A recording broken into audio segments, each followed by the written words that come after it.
And other communities looked at innovative solutions after the fact, as well as the pre-planning. Yorkton's a good example. Mayor Wilson and his team did a marvelous job of responding to the needs of their people, and have come up with their own special plan to purchase homes on Brodie Avenue.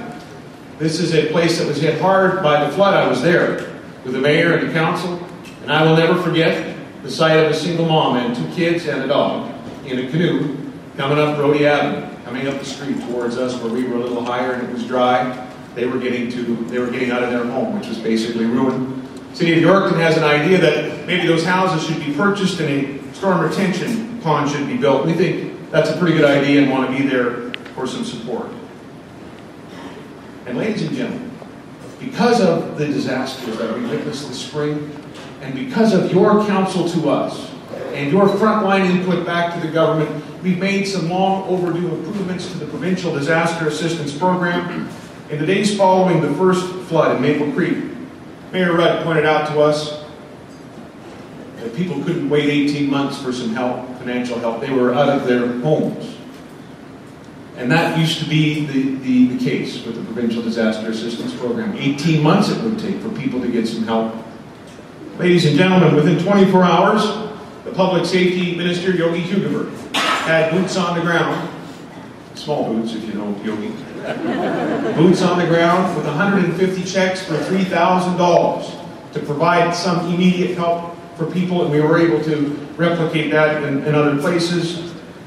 Because of your input, we made other important improvements to PDAP. Deductibles for private claimants were reduced from 20 to 5%. Maximum amounts for residential claims increased from $160,000 to $240,000. Maximum amount of assistance to eligible small businesses, nonprofits, and farms and ranches went up from $160,000 to $500,000. And the amount of depreciation on furnaces was capped at 35%. Depreciation on other tangible property like drywall and concrete hot water heaters were reduced as well. We also deployed additional structural engineers and adjusters to help with the demand, by the way. And we know that there were some who still waited too long.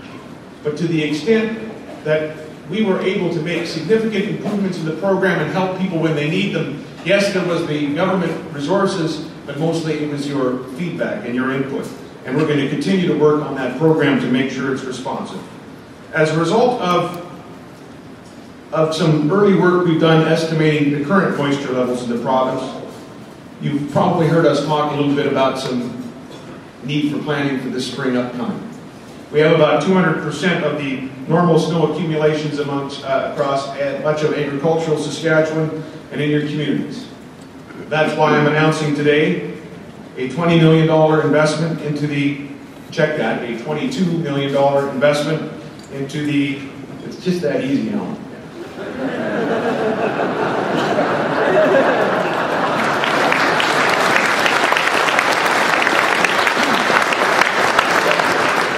Where's Minister Duncan?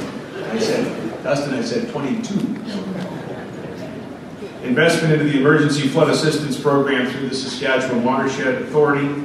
Through consultation with SUMA and SARM, these funds will be focused on providing technical assistance to investigate and design work such as diversion channels, channel improvements, emergency protection costs such as sandbagging will be covered, snow clearing, culvert cleanup and pumping, berm construction to protect properties on farms and country residences, and work to protect resort communities. Our goal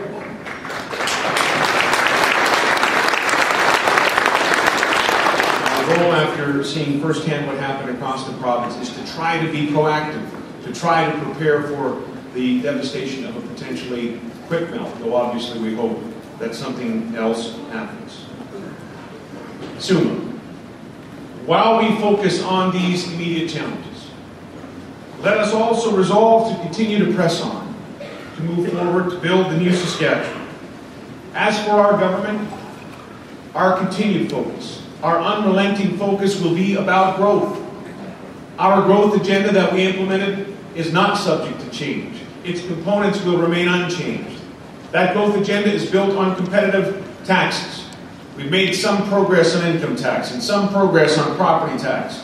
But I believe today that Saskatchewan needs to be more competitive when it comes to income tax, more competitive when it comes to business taxes. There are things we need to clean up with respect to property tax. And you can expect more about that in the weeks ahead. Our growth agenda is built on fiscal probity. We must balance the budget. We must continue to pay down the general debt. Our growth agenda will continue to be built upon regulatory competitiveness. We must make sure our labor legislation continues to be fair to both sides, but competitive with jurisdictions on either side of our border. Our growth agenda will include innovation, where the government and the private sector make key investments in uranium value-added opportunities, in nuclear medicine, in research around uranium, in clean coal technology, in agricultural biotechnology. And our growth agenda will continue to mean the province of Saskatchewan telling our story around the world, in China and in India. I'm going to be going to India in March, and get this, ladies and gentlemen, of all of India's imports from Canada, this emerging economy, of all of their imports from Canada, Saskatchewan accounts for 44%. There's opportunity for more. There's opportunity for amazing economic development. But we can't be the tree that fell in the forest. We have to tell our story, and that's part of our growth agenda as well. And then there's infrastructure. It has been, and it will continue to be, part of the growth agenda of the province of Saskatchewan. It means municipal infrastructure, it means highways, and it means new economy infrastructure like connectivity and bandwidth. Today, it is an advantage to live in Saskatchewan. It is an advantage to build your business here. It is an advantage to raise your family here, and it's an advantage to grow old here. It's the Saskatchewan advantage. A little while ago, I heard the comments of a woman who summed it up better than I could. She said, "I've lived in Saskatchewan all my life. I love this province. Never wanted to leave. But it always bugged me. People from other provinces would ask me, why do you still live in Saskatchewan?" And she said this, and I quote, "The best thing about the new Saskatchewan is they don't ask me that anymore."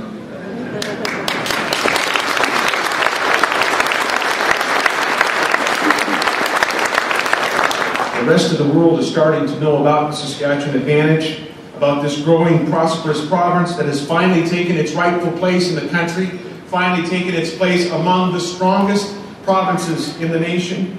But the Saskatchewan advantage means more than statistics and economic data.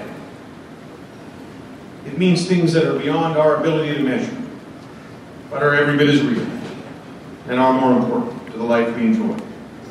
Things like natural beauty, and wide open spaces, and fresh air, really fresh air, and climate that appeals to a wide variety of tastes, sometimes all in one day.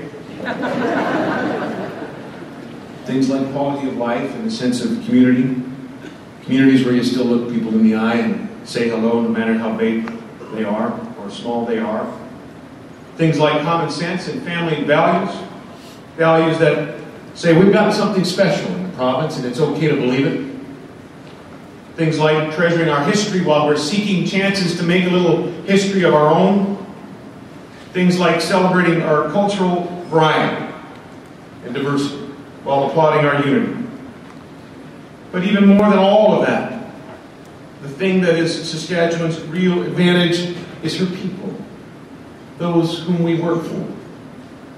It has ever been thus. For Saskatchewan is made up of a resilient people who have had to struggle against the odds. You've heard it in countless speeches because it's true. The pioneer spirit that has lived on here in Saskatchewan has always had to struggle against the weather, things beyond our control. We have struggled against the long night's battle, being a have-not province. That long night's battle made us stronger for the morning that has dawned on a new Saskatchewan. Struggling is not always a bad thing. It builds perseverance.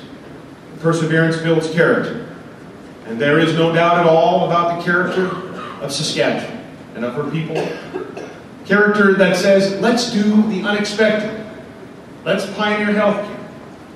Let's try to examine part of healthcare, maybe one disease, maybe MS a little more closely to see if we can find some answers even if no one else is prepared at this point to join us in the effort. Character that says,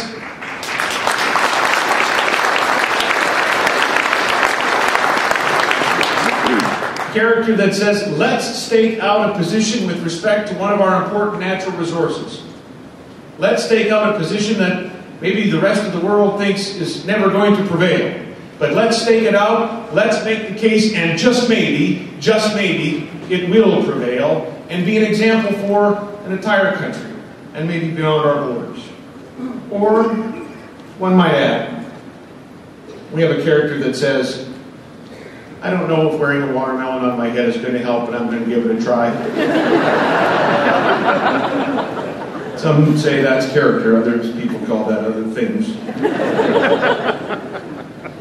Above all, I can tell you this, ladies and gentlemen, in conclusion, that our government intends on continuing with the Saskatchewan Advantage, and we want to work with you to build a partnership and address things that you believe need to be addressed to fulfill that growth agenda, knowing that maybe we may not see the chance to get there at the same speed with which you'd like to see, but we're going to build that partnership together.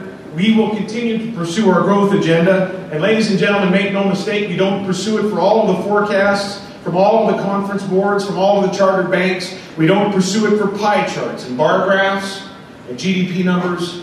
We pursue it for Miranda Boletsky, a recently paralyzed and determined young business student at SciAst, who has Olympic dreams for wheelchair basketball. And now we can provide some athlete funding for her and other Olympians. Because why? Because we have a growing economy and a broader tax base. That's the Saskatchewan Advantage. We pursue growth for a 28-year-old single mom named Candace in Regina. She's got a baby girl and big dreams, and she found the career development program at SciAst. And now she has a job, and probably because of tax changes we've made, she's not paying any income tax. 92,000 low-income people have been dropped from the income tax rolls. And